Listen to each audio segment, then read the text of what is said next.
நடந்த நிகழ்வுகளை நடந்தவாறே கூறிவிடுவதாகும்.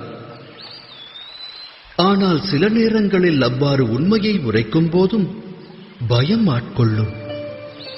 அந்நேரத்தில் அடுத்தவர் பற்றிய எண்ணம் மனதில் தோன்றும். மற்றவர் மனம் வேதனை கொள்ளுமோ என்ற பயம் மனதில் நிறையும். எனில் சத்தியம் என்பது யாது? அது பற்றி சிந்தித்ததுண்டா? மனதை பயம் ஆட்கொண்ட போதும் உள்ளதை உள்ளபடி கூறுபவர் சத்தியத்தை உரைப்பவராவர்.